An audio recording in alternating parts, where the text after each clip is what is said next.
여러분, 초대교회는 모든 교회가 성도들이 부러워하는 가장 아름다운 교회와 성도의 모습을 담고 있었습니다. 근데 이 초대교회가 가장 아름다운 교회의 원형이기는 하지만 그 이면에는 우리가 알지 못하는 수많은 어려움들과 아픔들이 있었던 것도 사실입니다. 사도행전을 쭉 살펴보면 사도행전 3장에서 교회가 세워진 이후에 베드로와 요한이 복음을 전하다가 당국의 위협을 받았지요. 너 복음 전하지 마. 너 가둘 수가 있어. 너 죽을 수가 있어.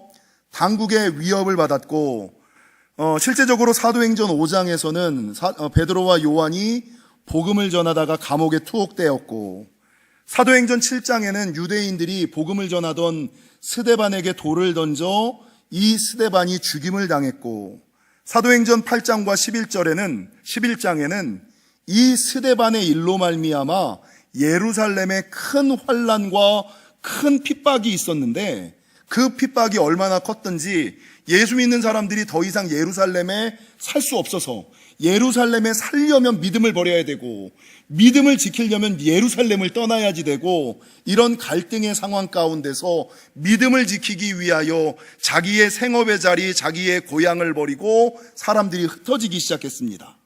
그러니까 믿음 때문에 고향을 등져야지 되는 처지, 얼마나 큰 환난인지, 믿음 때문에 생업을 포기해야지 되는 처지에 이 교회와 성도들이 봉착하였고, 여러분, 이 교회와 성도들을 향한 박해와 핍박은 오늘 본문 12장에도 이어져서 그 당시에 가장 권세를 가지고 있던 헤롯 대왕이 요한의 형제 야고보 사도를 죽였고, 요한의 형제 야고보를 죽이니까 유대인들이 열광을 하거든요. 아이, 참 지도자다. 아이, 속 시원하다. 라는 백성들의 환심을 사기 위하여 이 헤롯이 교회의 수장이라고 얘기했던 베드로까지 감옥에 가두고 이제는 유월절에 죽이려고 계획하고 있다는 거죠. 여러분, 이렇게 교회가 핍박받고 박해당할 때 교회와 성도들이 할 수 있는 일이 뭐가 있을까? 이 당국을 향하여, 정부를 향하여, 권력 있는 사람들을 향하여, 주도권을 쥔 자들을 향하여, 유대인을 향하여, 당국을 향하여 교회가 할 수 있는 일은 아무것도 없었습니다. 그래서 오늘 본문 5절과 오늘 본문 12절에 보니까 이에 베드로는 옥에 갇혔고 교회는 그를 위하여 그냥 간절히 하나님께 기도하고, 12절에 보니까 그냥 모여서 하나님께 기도하는 것밖에 여러분, 교회와 성도들이 할 수 있는 게 없었다는 거죠.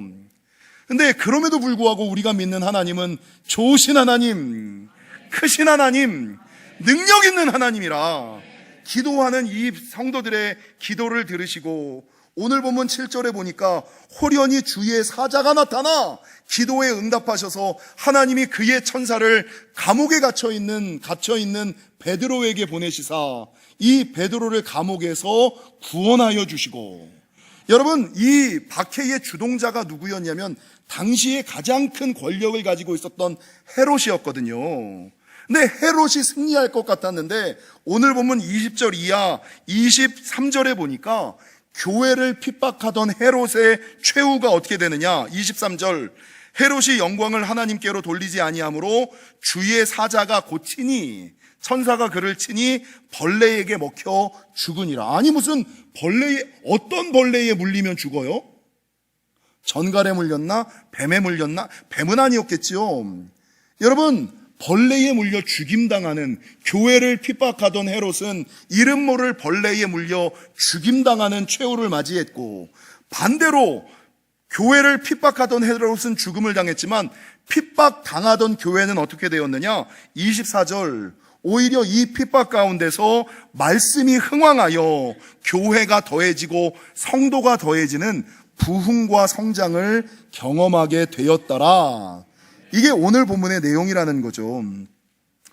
여러분, 요즘 제가 새벽 설교와 주일 설교에 어쩌다 보니까 사도행전을 중복하여 설교하고 있어요.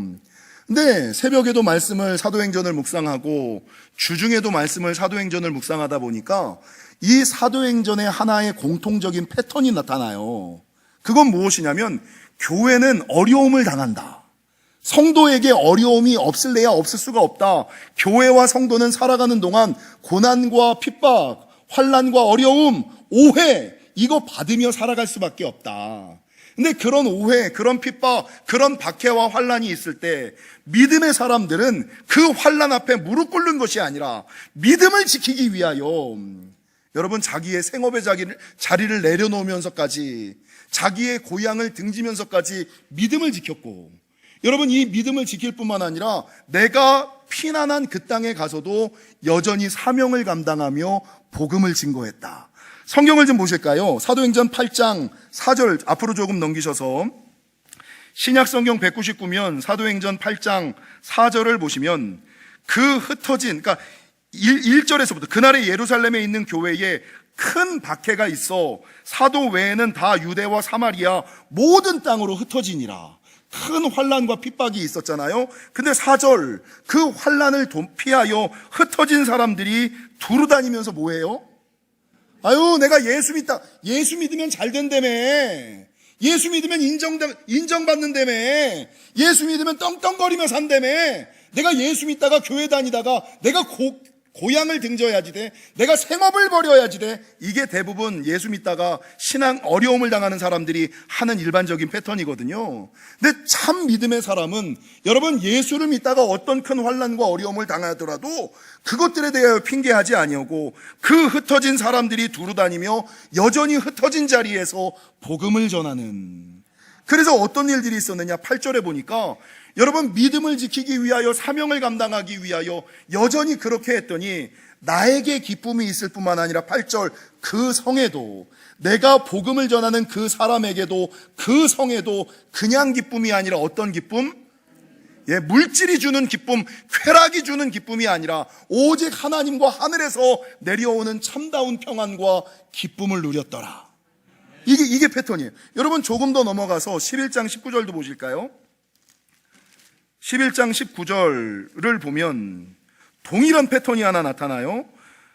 그때의 스데반의 일로 일어난 환란으로 말미암아 흩어진 자들이 베니게와 구브로와 안디옥까지 이르러 유대인에게만 말씀을 전하는데 그 중에 구브로와 구레네 몇 사람이 안디옥에 이르러 헬라인에게도 말하여 주 예수를 전파하니. 여러분 예수를 믿다가 흩어졌음에도 불구하고 여전히 예수가 그리스도임을 전파해요. 복음을 증거해요. 믿음을 지키고 사명을 감당해요. 그랬더니 어떤 결과가 나타났느냐? 21절 같이 한번 읽겠습니다. 시작. 주의 손이 그들과 함께 하심에 수많은 사람들이 믿고 주께 아니 어려움 가운데 믿음 지키고 사명 지켰더니 오늘 본문의 내용도 동일하죠. 여러분 사도행전 12장 1절과 2절과 3절은 무엇이냐? 그 당시에 가장 힘센 사람, 권세 있는 사람 헤롯이 교회를 핍박하는 거예요. 야고보 사도를 죽이고 교회의 수장이라고 얘기하는 베드로를 죽이려고 감옥에 가둬두고 사형 날짜를 기다리고 있어요. 그 힘 있는 권세 앞에 교회가 할 수 있는 것은 아무것도 없지만 그래 우리가 할 수 있는 것은 아무것도 할 것이 없어도 믿는 사람들이 기도는 할 수 있잖아요. 우리 옆 사람한테 물어봐. 기도는 하실 수 있잖아요. 왜 기도는 할 수 있으니까 교회가 그냥 모여서 간절히 하나님께 기도하는 거예요. 그랬더니 어떤 역사가 있었느냐? 7절 호련히 주의 사자가 나타나 이 베드로를 감옥에서 건져주고 11장 21절도 주의 손이 그들과 함께 하심에 내가 기도하였더니 하나님의 천사가 나타날 뿐만 아니라 하나님의 손이 역사하시기 시작하는 거예요.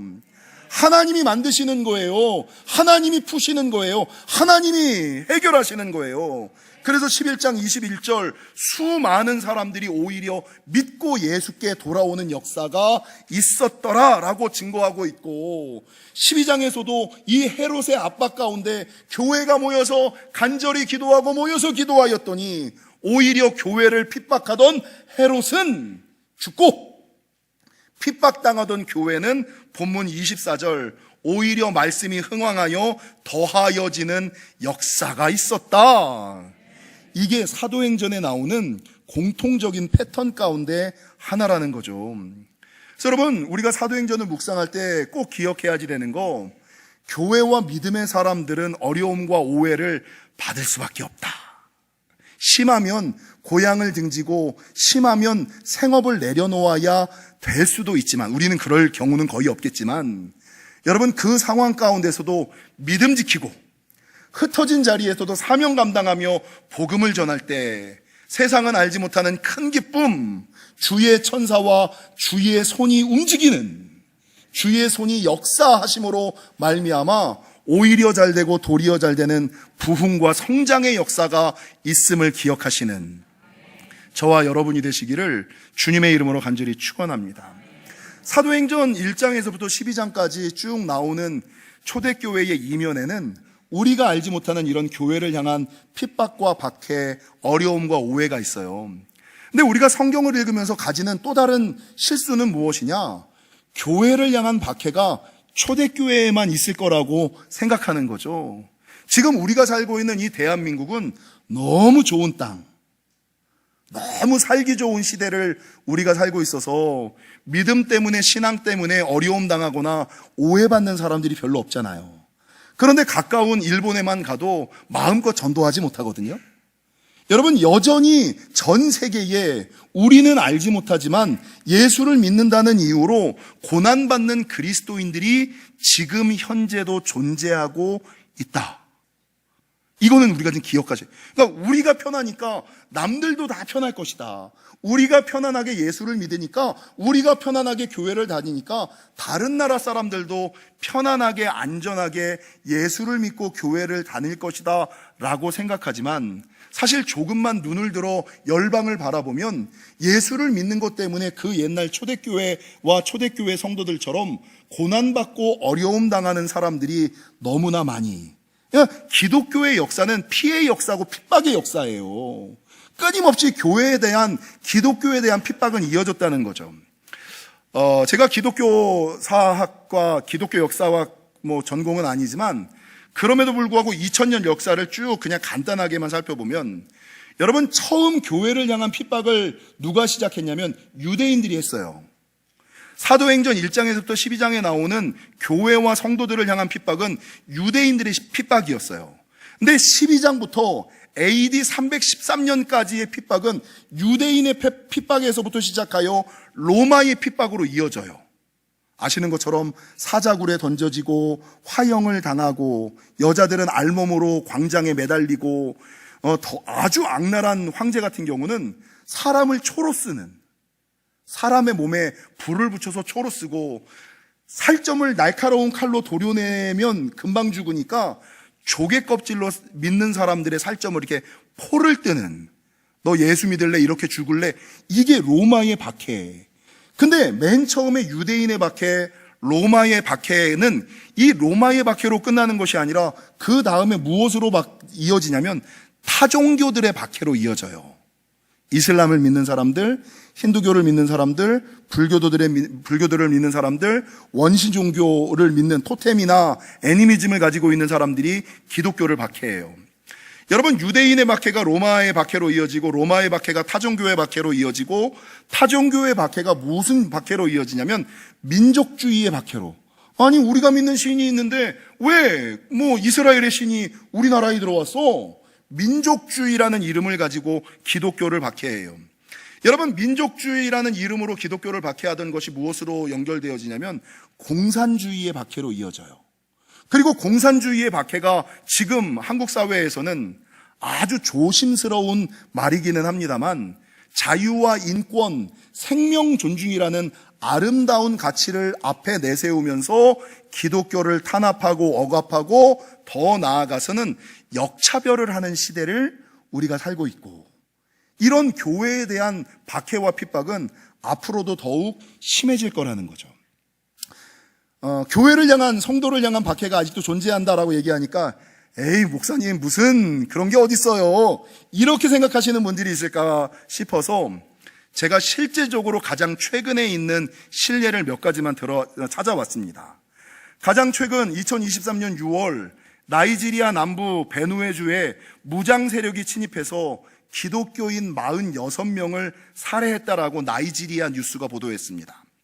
여러분, 이 무장 세력의 이름은 풀라니 무장 세력인데, 2023년 6월 3일 한 마을에 침입하여 28명의 기독교인을 살해하고 다음 날 4일 또 다른 세 마을에 침입하여 마을마다 6명씩 총 18명을 추가로 학살했습니다.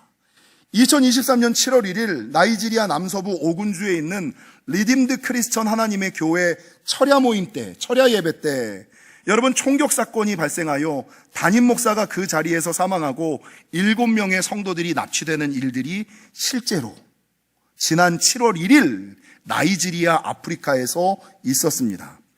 2023년 7월 12일 워싱턴 DC의 국회의사당 앞에서 중국의 판용광 목사님께서 기자회견을 열었는데 이 중국 목사님께서 무슨 기자회견을 내렸느냐? 우리가 메이플라워 교회 교인이다. 그러면 중국의 메이플라워 교회라는 것은 무엇이냐? 중국의 종교 박해를 피하여서 도망하는 난민들. 이 64명의 기독교인으로 구성되어 있는 교회가 메이플라워 교회고 그 교회의 담임 목사님이 판용관 목사님이셨어요. 여러분 아시는 것처럼 2018년 2월 달에 중국 공산당이 종교사무조례라는 것을 발표하여 중국에 있는 모든 선교사들을 추방하고 비자 발급을 거부하고 행정적으로 구류하고 입국을 거부하는, 그래서 지금 현재 한국에서 중국으로 들어갔던 모든 선교사들 중에 95%가 추방당해 있는 상황. 더 이상 예전부터 중국을 섬기던 선교사님들이 중국을 들어가지 못하는 상황 가운데 거하고 있다라는 것이죠. 2023년 5월 얘기를 제가 안 했네. 2023년 5월 인도의 북동부 마니푸르주에서는 힌두교도들이 기독교인들 간의 폭력 사태로 인해서 교회 300곳이 불타고 주택 4,000세대가 소실됐으며 100명 이상이 살해당하고 5만 명 이상이 이재민으로 전락했다. 이게 2023년 5월, 2023년 6월, 2023년 7월 실제적으로 인도와 중국과 나이지리아에서 자행되고 있는 기독교인들에 대한 핍박의 내용들이라는 거죠. 그래서 실제적으로 순교자의 소리에서 이렇게 현재에도 전 세계적으로 믿음의 사람들이 얼마나 핍박받고 있을까 통계를 냈는데 75개국 3억 6천 명의 사람들. 좀 많지 않으세요? 에이, 목사님 설마요. 75개국 3억 6천만 명의 사람들이, 3억 6천 명의 사람들이 여전히 예수 믿는다는 이유로 당국으로부터 어려움을 당하고 있다. 실제 2022년도 오픈도어 선교회와 순교자의 소리의 통계에 의하면 2022년 한 해 동안에만 전 세계에서 5,898명의 기독교인들이 살해되었고 5,110개 교회가 공격당했고 6,176명이 체포되었고 3,829명이 납치되었는데 이는 2021년에 비해서 21% 증가된 수치다. 여러분 놀랍지 않으세요? 우리가 살고 있는 이 21세기에 우리는 이렇게 편안하게, 우리는 이렇게 문제없이 살아가고 있는데 가까운 중국에서, 가까운 네팔에서, 가까운 인도에서, 먼 나이지리아에서 3억 6천 명의 사람들은 여전히 초대교회와 같이 예수를 믿는다는 이유로, 교회를 다닌다는 이유로 고난과 핍박을 당하고 있다고? 여러분 이런 소리를 들으시면 어떠세요? 좀 걱정되시고 그 옛날 초대교회처럼 그럼 우리 교회, 우리도 그들을 위하여, 고난받는 열방의 그리스도인들을 위하여 기도해야겠다라는 생각을 하십니까? 아니면 안도의 마음이 드십니까? 우리도 그런 세상이 도래할까 두려움이 드십니까? 말하는 것은 성경의 교훈을 우리가 지금 가지고 나갈 필요가 있어요. 마태복음 24장 9절 이하 14절은 뭐라고 증거하냐면 마지막 때의 징조를 이렇게 말씀하고 있습니다. 그때의 사람들이 너희를 환난에 넘겨주겠으며 그때의 사람들이 너희를 환난에 넘겨주겠으며 너희를 죽이리니 너희가 내 이름 때문에 모든 민족에게 미움을 받으리라. 예수 믿는다는 것만으로도 괜히 미움받는 시대, 교회를 다닌다는 것만으로 환난에 넘겨짐을 당하는 시대, 이게 말세의 징조다. 그때에 많은 사람이 실족하게 되어 서로 잡아주고 서로 미워하겠으며 거짓 선지자가 많이 일어나 많은 사람을 미혹하겠으며 불법이 성함으로 많은 사람의 사랑이 식어지리라. 그러니까 고난과 환난 앞에서 성도들 간의 사랑이 식어지고 믿음이 사라지는 시대. 근데 그때 주님께서 이 마태복음을 통하여 뭐라고 말씀하고 있냐면, 그러나 끝까지 견디는 자는 구원을 얻으리라. 우리 옆 사람에 인사하겠습니다. 끝까지 견딥시다. 여러분, 어떤 환난과 핍박의 소문과 소리가 들리더라도 요동하지 말고 흔들리지 말고 끝까지 견디셔서 구원을 얻으시는, 이 천국 복음이 모든 민족에게 증언되기 위하여 온 세상에 전파되리니 그제야 끝이 오리라. 끝까지 견디시는 저와 여러분이 되시기를 주님의 이름으로 간절히 축원합니다. 그래서 이 말세를 당하는 성도들에게 주님께서 교훈하시는 것이 세 가지가 있어요. 첫 번째, 열방에 고난받는 사람들을, 열방에 고난받는 그리스도인들을 향하여 관심 좀 가져라. 그리고 너도 두려워하지 말고 끝까지 견뎌라. 근데 어떻게 견딜 것이냐? 오늘 사도행전 12장 5절, 내 힘과 능력으로는 감당되지 않는 문제가 있었을 때 교회가 유일하게, 성도가 유일하게 할 수 있는 거, 앞문이 막히고 뒷문이 막히고 옆문이 막혔어도 하늘문은 열렸음을 알고 기도는 할 수 있잖아요. 그래서 그 옛날 초대교회와 초대교회 성도들처럼 그를 위하여 간절히 하나님께 기도하고 모여서 기도하시는, 우리 옆 사람이랑 인사하겠습니다. 기도만이 능력입니다. 기도만이 해답입니다. 여러분, 어떤 사람들은 아니 그 힘센 권력 앞에서 어떻게 기도가 해답이 될 수 있어요? 나가서 투쟁이라도 해야 되는 것 아닙니까? 나가서 뭐라도 해야 되는 것 아닙니까? 라고 말하는 사람들이 있어요. 근데 사도행전 12장 헤롯 앞에서 교회와 성도들은 오직 그를 위하여 간절히 하나님께 기도하였고 모여서 기도하셨음을 기억하시기를 바랍니다. 사실은 성경을 잘 아시는 분들은 이 당시 사도행전 12장의 예루살렘 교회가 기도를 하기는 했는데 기도가 응답될 거라는 기대는 별로 안 했어요. 아시죠? 여러분, 베드로가 감옥에 갇혔을 때 교회가 할 수 있는 것이 없으니까 야, 우리 모여서 기도라도 하자. 그래서 모여서 간절히 하나님께 기도했어요. 근데 하나님께서 그 기도를 들으시고 그의 천사를 보내서 베드로를 감옥에서 풀어주셨거든요. 그리고 이 풀려난 베드로가 이 마가의 다락방 예루살렘 교회 문을 두드렸어요. 근데 그 집에서 일하던 어린아이 여자 로데라는 여자애가 들어보니까 베드로거든. 그래서 기도하고 있는 사람들에게 가서 와, 우리가 기도한 대로 베드로 사도가 풀려났어요 라고 얘기를 하거든요. 와, 우리의 기도가 응답됐어요 라고 얘기하는데 기도하고 있던 사람들은 뭐라 그래요? 야, 미쳤냐?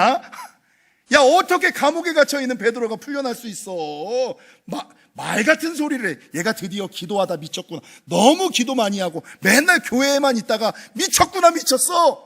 기도하면서도 자기가 베드로가 풀려나기를 위하여 기도하면서도 그 기도가 응답되었음을, 하나님께서 천사를 보내주셨음을 못 믿고 있는 거예요. 그래서 그 믿지 못하는 것을 놓고 문을 열었을 때 진짜 베드로인 것을 알게 되었다라고 성경은 증거하고 있거든요. 사랑하는 성도 여러분, 많은 사람들이 기도는 하긴 하지만 오늘 본문의 초대 예루살렘 교회 성도들처럼 자기가 기도하는 것이 응답될 것이라는 기대 없이 기도하는 사람들이 좀 많아요. 그러나 그럼에도 불구하고 우리 하나님은 좋으신 하나님, 크신 하나님, 능력의 하나님이심을 기억하시고 아무것도 할 수 있는 게 없어도 기도는 할 수 있다는 생각을 가지시고 초대교회처럼 간절히 하나님께 기도하시고, 특별히 본문 12절의 말씀처럼 혼자 기도하지 마시고 모여서 함께 기도하심으로 하나님께서 사도행전 8장에 주셨던 큰 기쁨, 주의 손이 나타나는 능력, 오히려 부흥하고 성장하는 놀라운 역사를 경험하시는 저와 여러분이 되시기를 주님의 이름으로 간절히 축원합니다.